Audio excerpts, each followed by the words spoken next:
كتاب الله منهل كل ضامن ومورد من تعطش للهدايا وسنة أحمد مسك الختام سراج النور من جمع المزايا. الحمد لله رب العالمين والصلاة والسلام على أشرف الأنبياء والمرسلين اللهم صل وسلم على نبينا محمد. أما بعد فأعوذ بالله السميع العليم من الشيطان الرجيم من همزه ونفخه ونفثه. بسم الله الرحمن الرحيم. قال الله تبارك وتعالى في القرآن المجيد والفرقان الحميد وبالآخرة هم يوقنون. صدق اللہ العظیم. ہم نے اپنے سابقہ اسباق میں ایمان کے ارکان میں سے جو ہے نا 4 رکن پڑھ لیے. رسولوں پر ایمان تک ہم پڑھ چکے. ان تؤمن باللہ 1 وملائکتہ 2 وکتبہ 3 اور ورسلہ 4. یہ 4 پڑھ چکے اور آج انشاءاللہ العزیز 5واں رکن ہم پڑھیں گے بالآخرہ، آخرت پر ایمان. آخرت سے مراد یوم آخرت یعنی قیامت کا دن ہے، آخری دن ہے جس میں لوگ حساب اور بدلے کے لیے دوبارہ اٹھائے جائیں گے. اس کا نام یوم آخر اس لیے رکھا گیا ہے کہ اس کے بعد کوئی اور دن نہیں ہوگا جب اہل جنت اپنی منزلوں میں یعنی جنت میں چلے جائیں گے اور اہل جہنم اپنی جگہوں میں قیام کریں گے. اس دن کو یوم آخرت کہا جاتا ہے. آخرت، آخر، یوم آخر اور یوم آخر. آخر اور آخر میں عربی میں فرق ہے. آخر کہتے ہیں دوسرے کو اور آخر کہتے ہیں آخری کو، سب سے اینڈ والا. یوم آخرت پر ایمان لانے کا معنی کیا ہے؟ ہم نے یہ پڑھا نا کہ یہ کہ تو ایمان لائے اللہ پر، فرشتوں پر، رسولوں پر، کتابوں پر، آخرت کے دن پر. ایمان لانے کا معنی کیا ہے؟ یوم آخرت پر ایمان لانے کا معنی قرآن و سنت میں ان تمام باتوں کی قطعی تصدیق کو کہتے ہیں جو قرآن و سنت میں وارد ہوئی ہیں، جن کا تعلق موت کے بعد کے احوال سے ہے، جیسے کہ قبر کی آزمائش اور اس کا عذاب، اور اسی طرح قبر کی آسائش، اسی طرح بعث و حشر یعنی دوبارہ اٹھائے جانے کے معاملات، اور میدان محشر میں اکٹھا ہونے کا معاملہ، حوض کوثر، اسی طرح اعمال نامہ، اسی طرح حساب اور میزان، اسی طرح صراط، پل صراط اور شفاعت جو اللہ کے نبی صلی اللہ علیہ وسلم بھی کریں گے، اور اسی طرح جنت اور جہنم وغیرہ. ان سب چیزوں کے وجود میں آنے پر ایمان رکھنا، عقیدہ رکھنا، اعتقاد رکھنا یوم آخرت پر ایمان ہے. ان میں سے کسی ایک چیز کا انکار کر دینا یوم آخرت کا انکار کر دینے کے مترادف ہے. یعنی قبر کے عذاب کا انکار کر دینا قیامت کے دن کا بھی انکار ہو گیا. ٹھیک ہے جی. اسی طرح جو ہے نا میدان محشر کا انکار کر دینا، اسی طرح میزان کا انکار کر دینا، پل صراط کا، شفاعت کا، ان سب میں سے کسی ایک چیز کا انکار، جنت یا جہنم کا انکار، یہ یوم آخرت کا انکار ہے. اللہ رب العالمین فرماتے ہیں وَبِالْآخِرَةِ هُمْ يُوقِنُونَ. مومنوں کی صفات میں سے ایک صفت یہ بھی ہے کہ وہ آخرت پر یقین رکھتے ہیں. اور اسی طرح سورۃ النساء میں آیت نمبر 87 میں اللہ رب العالمین فرماتے ہیں اللہ لا الہ الا ہو. اللہ کے سوا کوئی معبود برحق نہیں ہے. لَيَجْمَعَنَّكُمْ إِلَى يَوْمِ الْقِيَامَةِ. وہ تم کو ضرور قیامت کے دن اکٹھا کرے گا. لا ریب فیہ. اس میں کچھ شک نہیں ہے. وَمَنْ أَصْدَقُ مِنَ اللَّهِ حَدِيثًا. اور اللہ سے زیادہ بھلا کس کی بات سچی ہو سکتی ہے؟ تو اللہ رب العالمین قیامت کو برپا کرے گا، اس میں میزان لگے گا، عدل ہوگا، اعتدال ہوگا، اور جنتیوں کو دائیں ہاتھ میں نامہ اعمال دیا جائے گا، جہنمیوں کو بائیں ہاتھ میں نامہ اعمال دیا جائے گا. جنتی جنت میں جائیں گے، جہنمی جہنم میں جائیں گے. موت کو لا کر کے ذبح کر دیا جائے گا مینڈے کی شکل میں، اور اسی طرح میدان محشر بپا ہوگا. اسی طرح 50,000 سال کا وہ دن جو ہے یہ سب چیزیں جو ہے یہ آخرت پر ایمان لانے کے لیے ان سب پر ایمان لانا بھی ضروری ہے۔ قبر کی آزمائش، اس سے کیا مراد ہے؟ اس سے مراد انسان سے اس کی موت کے بعد اس کے رب نے اس کے دین اور اس کے نبی کے متعلق جو ہے نا دونوں فرشتوں نے اس کے رب کے، اس کے دین کے اور اس کے نبی کے متعلق جو ہے سوال کرنا۔ ایمان لانے والوں کو اس قول ثابت کے ساتھ اللہ رب العالمین نے ثابت قدمی عطا فرما دینی ہے، یعنی مومن کہے گا ربی اللہ، اس سے پوچھا جائے گا مر ربو کا، کیا کہے گا؟ ربی اللہ، میرا رب اللہ ہے۔ اور ما دینو کا دینی الاسلام، من نبیو کا نبی جی محمد صلی اللہ علیہ وسلم، میرے نبی محمد صلی اللہ علیہ وسلم ہے۔ اور اللہ تعالیٰ جو ہے نا ظالموں کو گمراہ کر دے گا۔ کافر اور شک کرنے والے کیا کہیں گے؟ ہا ہا لا ادری سمعت الناس یقولون شیئا فقلتہ، کیا کہیں گے؟ ظالم، مشرک اور کافر کہیں گے افسوس افسوس، میں نہیں جانتا، لوگوں کو سنا تھا وہ کچھ کہتے تھے، میں نے بھی کہہ دیا۔ محترم بھائیوں اور بہنوں، یہ میرے اور آپ کے لیے ایک لمحہ فکریہ ہے۔ ہم سنی سنائی باتوں پر عمل کرتے ہیں۔ ہم میں سے اکثر لوگ صرف اس وجہ سے مسلمان ہیں کہ ہمارے باپ دادا مسلمان تھے، دین اسلام کا کچھ پتہ نہیں ہے۔ قبر میں سوالوں کا جواب وہی دے سکے گا جس نے ان جوابوں کے مطابق اپنی زندگی گزاری ہوگی۔ یہ نہیں ہے کہ جس طرح امتحانی پرچے کے لیے ہم سوالوں کو رٹا لگاتے ہیں، جوابوں کو رٹا لگا لیتے ہیں، وہاں پہ جا کر کے ہم دے بھی دیتے ہیں اور پاس اور فرسٹ بھی ہو جاتے ہیں۔ یہ معاملہ قیامت کے روز یعنی قبر کے اندر یہ معاملہ نہیں ہونے والا۔ اگر تو زندگی ان سوالوں کے مطابق گزاری ہوگی تو قبر میں جا کر کے جو ہے نا جواب دے پائیں گے ہم۔ اگر ہم نے لوگوں کی طرح ہی صرف سوالوں کو سن رکھا ہے اور لوگوں سے سن رکھا ہے کہ اللہ ایک اللہ ہے، وہ ہم سب کا رب ہے، ہم نے اس کی عبادت کرنی ہے، یہ سن رکھا ہے لیکن عبادت کرتے نہیں ہیں، تو پھر ہم قبر میں جواب نہیں دے پائیں گے۔ ہم یہی کہیں گے سمیعت الناس یقولون شیئا، کچھ کہتے تھے لوگ، ہم بھی ویسے کہنے لگے، اللہم لا تجعلنا منہم، اللہ ہمیں ان لوگوں میں سے نہ بنا دے۔ اگر اعمال ہمارے ایسے ہوں گے، اگر نمازیں ہماری پوری ہوں گی، اگر ہمارے روزے پورے ہوں گے، اگر ہماری زکاتیں اور صدقات اور زکات جو ہے نا پورے ہوں گے، تو ہم یہ جواب دے پائیں گے کہ ربی اللہ، میرا رب اللہ ہے۔ نہیں تو کیا ہوگا؟ ہا ہا لا ادری، میں نہیں جانتا۔ کچھ لوگ کہا کرتے تھے کہ اللہ ہے، میں بھی کہہ دیتا تھا، جو ہے نا اللہ رب العالمین اس کو گمراہ کر دے گا، وہ کہے گا افسوس افسوس، میں نہیں جانتا۔ صحیح بخاری میں اور صحیح مسلم میں ایک حدیث آتی ہے، حضرت انس بن مالک رضی اللہ تعالیٰ عنہ فرماتے ہیں، ان العبد اذا وضع فی قبرہ، جب بندہ قبر میں رکھ دیا جاتا ہے تو اسے چھوڑ کر اس کے ساتھی واپس جانے لگتے ہیں، حتی انہ لا یسمع قرع نعالہم، تو وہ ان کے جوتوں کی آواز سن لیتا ہے۔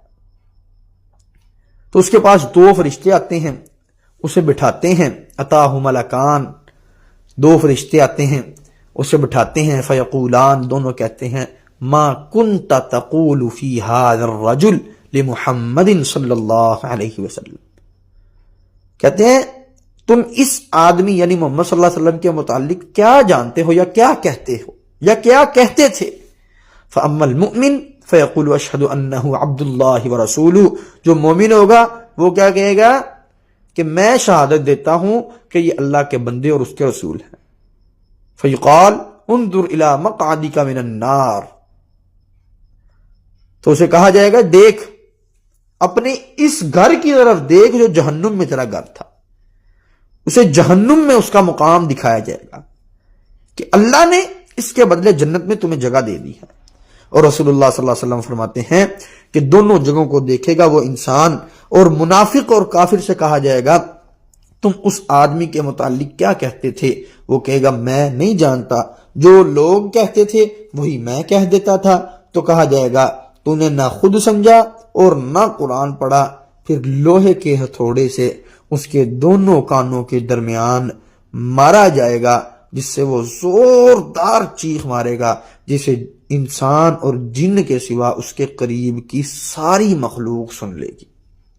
اللہم لا تجعلنا منہم، اللہ ہمارا خاتمہ اور ہمارا حساب و کتاب ایسا نہ بنائے۔ اللہ سے دعا ہے یہ کہ اللہ رب العالمین ہمیں قبر کے سوالوں پر جو ہے نا ثابت قدمی عطا فرمائے، اور جو ہے نا ربی اللہ رب دینی الاسلام اور اشہد ان عبد اللہ ورسولہ کہنے کی توفیق عطا فرمائے۔ تو یہ قبر کے عذاب پر جو ہے نا ایمان رکھنا آخرت پر ایمان رکھنے میں سے ایک جز ہے۔ قبر کی نعمتیں اور اس کا عذاب جو ہے نا، اس سے متعلق بھی بات بڑی واضح ہے احادیث میں کہ جو شخص بھی مر جاتا ہے اسے بطور جزا قبر کی نعمت یا بطور سزا اس کا عذاب پہنچتا ہے، خواہ قبر میں دفن کیا جائے یا دفن نہ کیا جائے۔ ٹھیک ہے جی، قبر میں دفن کیا جائے یا قبر میں نہ دفن کیا جائے۔ بڑا ایک سوال پوچھا جاتا ہے جی دیکھیں کسی شخص کو اگر ہندو جو جلا دیتے ہیں، دفناتے بھی ہیں کچھ ہندو اور اکثر ہندو جلا دیتے ہیں، کہتے ہیں جی دیکھیں جل کے وہ راکھ بن کے ہوا میں اڑ گیا تو اب اس کا حساب کتاب کیسے ہوگا؟ تو دفنایا جائے یا نہ دفنایا جائے، دونوں صورتوں میں جو ہے نا اس انسان کو اگر عذاب دیا جانا ہے تو عذاب دیا جائے۔ جیسے جہاز کریش ہو جاتا ہے تو وہ مر جاتے ہیں، تو پھر کیا بنے گا؟ تو دیکھیں جو انسان گر کے مر گیا ہے اس کے حوالے سے تو ایک بات ہے، اس کو پرندوں نے کھا لیا یا وہ زمین میں ہی آ کے گرا ہے تو قبر بن گئی اس کی آٹومیٹکلی، ٹھیک ہے جی، اور یا پرندوں نے کھا لیا اس کو، پرندے کھا کر کے فضا میں گئے، فضا میں جا کر کے انہوں نے فضلہ خارج کیا، وہ دوبارہ زمین میں آیا، زمین میں آ کر کے دفن ہو گیا۔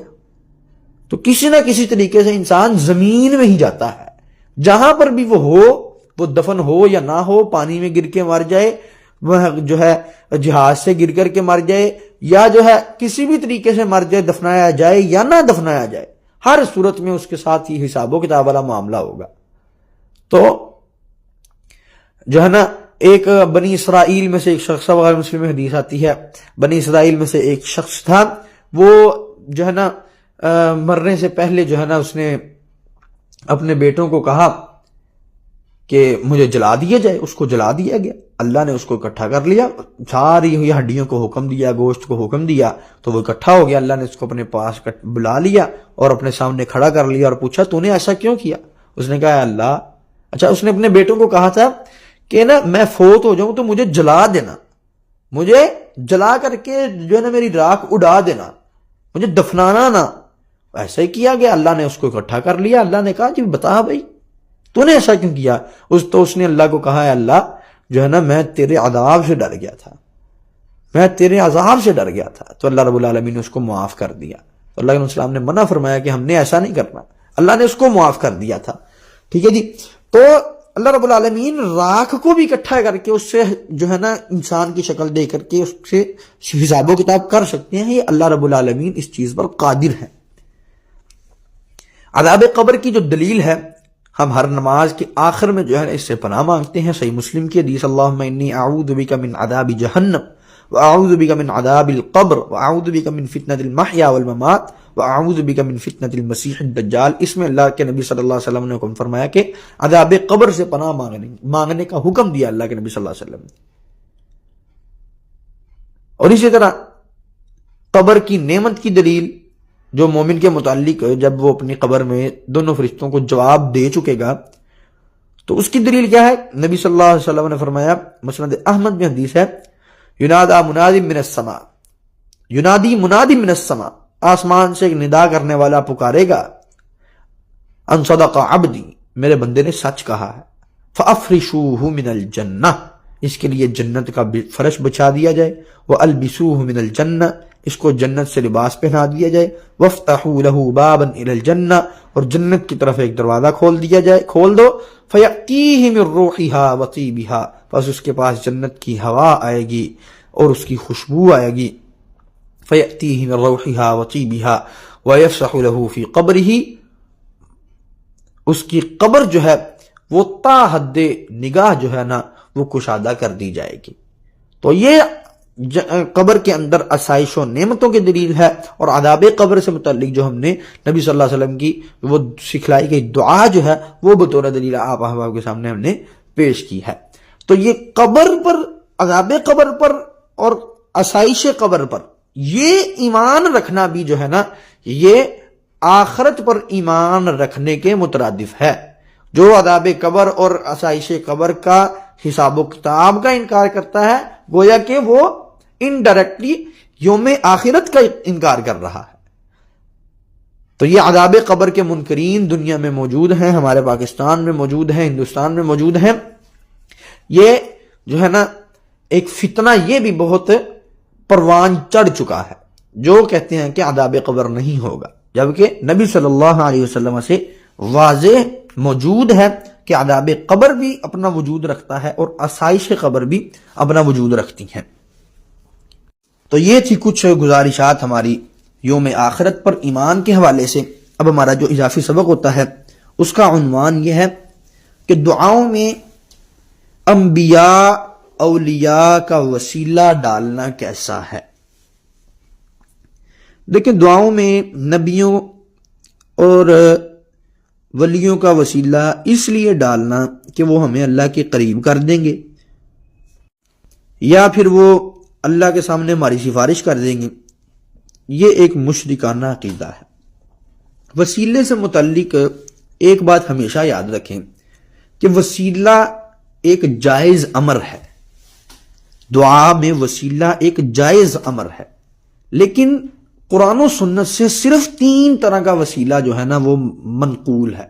دعا ایک عبادت ہے، اور عبادت کرنے کے لیے اصول یہ ہے کہ دلیل کا ہونا ضروری ہے۔ جو شخص جو عبادت کر رہا ہے کرنے کی دلیل دے گا، یہ نہیں کہا جائے گا کہ بھائی میں کر رہا ہوں تو منع کی دلیل دے۔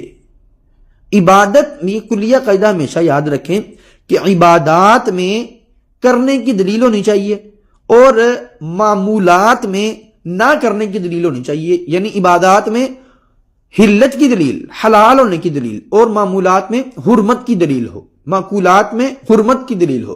ساری چیزیں انسان کے لیے حلال ہیں الا کہ جس کو شریعت نے حرام کر دیا، یہ معقولات اور معمولات میں ہے، اور ساری چیزیں حرام ہیں الا کہ جس کو شریعت نے حلال کر دیا، یہ عبادات میں ہے۔ تو دعا بھی ایک عبادت ہے، اور عبادت ویسے کی جائے گی جیسے اللہ کے نبی صلی اللہ علیہ وسلم نے سکھلائی ہے، اللہ تعالیٰ نے قرآن میں سکھائی ہے۔ تو وسیلہ جو ہے دعا میں یہ صرف 3 طرح کا قرآن و سنت سے ثابت ہے۔ سب سے پہلے نمبر پر اللہ کے ناموں کا وسیلہ۔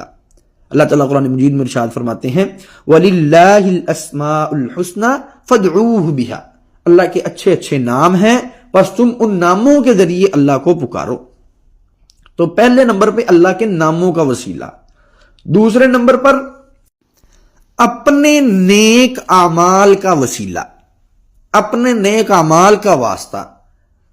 اس کی کیا دلیل ہے؟ جو اللہ کے نبی صلی اللہ علیہ وسلم نے ایک لمبی حدیث جو بخاری میں آتی ہے، 3 لوگوں کا جو واقعہ ہے، پتھر غار پر آ کر کے جو پھنس گیا تھا، تو وہاں پر ان سب نے اپنے اپنے نیک عملوں کا واسطہ دیا۔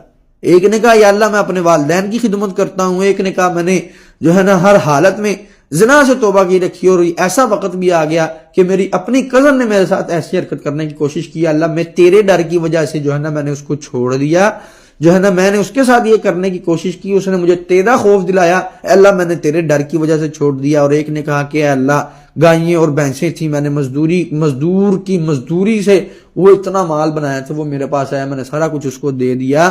تو اللہ رب العالمین نے ان کی دعا قبول کر کے غار کا منہ جو ہے نا پتھر ہٹا دیا۔ اللہ کے نبی صلی اللہ علیہ وسلم نے یہ ہمیں بتلایا، اور اصول یہ ہے کہ بنی اسرائیل یا پہلے کی امتوں کی باتیں جو اللہ کے نبی صلی اللہ علیہ وسلم نے بتلائی ہیں اور ان اعمال سے منع نہیں کیا تو ان چیزوں پر عمل کیا جا سکتا ہے۔ تو اللہ کے نبی صلی اللہ علیہ وسلم نے ان اعمال سے منع نہیں کیا، اس عمل سے، تو ہم ان پر عمل کر سکتے ہیں۔ تو اپنے نیک اعمال کا وسیلہ اللہ کو ڈال سکتے ہیں. اللہ میں نے فلاں موقع پر ایسا کیا صرف تیری رضا کے لیے، اے اللہ اب تو میرا یہ کام کر دے. تو اس طریقے سے ہم اللہ سے مانگ سکتے ہیں. تیسرے نمبر پہ جو وسیلہ ہے وہ یہ ہے کسی نیک زندہ بزرگ کا وسیلہ، اس کے ذریعے سے اللہ سے دعا مانگنا. یہ نہیں ہے کہ وسیلہ ڈالنا اے اللہ اس نیک بندے کی وجہ سے دے دے، بلکہ اس سے جا کے کہنا کہ تو میرے لیے اللہ سے دعا کر دے، اللہ میرا یہ کام کر دے. جیسا کہ حضرت عمر رضی اللہ تعالیٰ عنہ نے نبی صلی اللہ علیہ وسلم کی وفات کے بعد کیا کہ وہ جو ہے نا نبی صلی اللہ علیہ وسلم جب فوت ہو گئے تو وہ پھر حضرت عباس کے پاس آئے اور آ کر کے کہا اے اللہ اے عباس، جب نبی صلی اللہ علیہ وسلم زندہ تھے ہم ان کے پاس جاتے تھے، ان سے دعا کروایا کرتے تھے، اب وہ فوت ہو چکے ہیں، اب ان کے بعد آپ جو ہیں ان کے چچا ہمارے درمیان موجود ہیں، اب آپ اللہ سے دعا کریں کہ اللہ مدینے میں قحط سالی کو ختم کر دے. تو اس میں وسیلے کا انکار ہو رہا ہے، فوت شدہ کے وسیلے کا، نبیوں کے وسیلے کا، اولیاء کے وسیلے کا انکار ہو رہا ہے. عمر رضی اللہ تعالیٰ نے کیا کہا، اے عباس ہم جب نبی صلی اللہ علیہ وسلم زندہ تھے ان کے پاس جاتے تھے، اب وہ فوت ہو چکے ہیں لہذا اب ہم آپ کے پاس آئے ہیں. تو فوت شدہ کا وسیلہ جو ہے وہ حرام ہے، وہ شرک ہے. اور زندہ بزرگوں سے دعا کروانا یہ بہترین جو ہے نا یہ عمل ہے. اس سے اللہ رب العالمین جو ہے نا اللہ کے وہ زیادہ قریب ہوتے ہیں تو اللہ ان کی سنتے ہیں. اللہ رب العالمین کو حیا آتا ہے کہ سفید داڑھی والا شخص ہاتھ اٹھائے اور اللہ رب العالمین اس کے ہاتھوں کو خالی موڑ دے. تو اللہ رب العالمین جو ہے نا مہربانیاں کرتے ہیں. خود بھی دعا کریں، بڑوں سے نیک بزرگوں سے دعا کروائیں. تو یہ 3 طرح کا وسیلہ شریعت میں جائز ہے، اس کے علاوہ کوئی وسیلہ شریعت میں جائز نہیں ہے. جو نبیوں اور فرشتوں اور جو ہے نا نیک لوگوں کا وسیلہ فوت شدہ کا ڈالنا، یہ طریقہ کار جو ہے نا یہ طریقہ کار مشرکوں کا طریقہ کار تھا. سورہ یونس میں اللہ رب العالمین ارشاد فرماتے ہیں آیت نمبر 18 میں وَيَعْبُدُونَ مِن دُونِ اللَّهِ مَا لَا يَضُرُّهُمْ وَلَا يَنْفَعُهُمْ وَيَقُولُونَ هَؤُلَاءِ شُفَعَاؤُنَا عِندَ اللَّهِ. اللہ کہتے ہیں کہ یہ لوگ اللہ کو چھوڑ کر ایسی چیزوں کی عبادت کرتے ہیں، یعنی ان سے دعا کرتے ہیں جو ان کو نقصان نہیں پہنچا سکتی اور نہ ہی ان کو کوئی نفع پہنچا سکتی ہیں. اور کہتے کیا ہیں، ہؤلاء شفعاؤنا عند اللہ، یہ اللہ کے پاس ہمارے سفارشی ہیں. یعنی اپنے بزرگوں کی عبادت کرتے ہیں، ان سے دعائیں کرتے ہیں، ان کو اچھا کہتے کیا ہے، ہم ان کی عبادت نہیں کر رہے بلکہ یہ اللہ کے سامنے ہماری سفارشی بن کر کے جو ہے نا اللہ کے سامنے ہمارے سفارشی بن کے ہماری سفارش کر دیں گے. تو آج کے مشرک کو دیکھ لیں، وہ بھی یہی کہتا ہے باجی اسی تے انہاں دی عبادت نہیں کر رہے، اسی تے صرف تاں جاننے ہیں کہ بڑے نیک لوگ سن، اے اللہ دے سامنے ساڈی گل رکھن گے، ساڈی انہاں اگے انہاں دی رب اگے، تے رب ساڈی سندا نہیں تے انہاں دی موڑدا نہیں، ساڈی انہاں اگے انہاں دی رب اگے. یہ طریقہ کار جو ہے نا یہ مکے کے مشرکوں کا تھا. اسی طرح سورۃ الزمر آیت نمبر 3 میں اللہ رب العالمین نے ارشاد فرمایا ہے کہ والذین اتخذوا من دونہ اولیاء ما نعبدهم الا لیقربونا الی اللہ زلفا، کہ جن لوگوں نے اللہ کے سوا اولیاء بنا رکھے ہیں وہ کہتے ہیں کہ ہم ان کی عبادت صرف اس لیے کرتے ہیں تاکہ یہ بزرگ اللہ کی نزدیکی کے مرتبے تک ہماری رسائی کروا سکے. ما نعبدهم الا لیقربونا، ہم تو صرف اس لیے عبادت کرتے ہیں کہ یہ ہمیں اللہ کے قریب کر دیں، ہم تو صرف ان کو اس لیے پکارتے ہیں کہ یہ ہماری رب کے آگے بات کر دیں. تو دیکھیں کہ میرا عقیدہ مشرک جو ہے مکے کا اس کے ساتھ تو نہیں مل رہا. اگر تو میرا یا میرے ارد گرد کے احباب کا عقیدہ مکے کے مشرک کے ساتھ مل رہا ہے تو پھر مجھے یہ حق حاصل نہیں ہے کہ میں اپنے اوپر اسلام کا لیبل لگاؤں. مجھے یہ حق حاصل نہیں ہے کہ میں اپنے آپ کو محمد صلی اللہ علیہ وسلم کا امتی کہوں.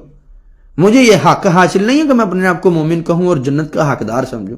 عقیدہ میرا مکے کے مشرک جیسا جس کو اللہ کے نبی صلی اللہ علیہ وسلم مسلمان کرنے آئے تھے اور امیدیں میری جنت میں جانے والی.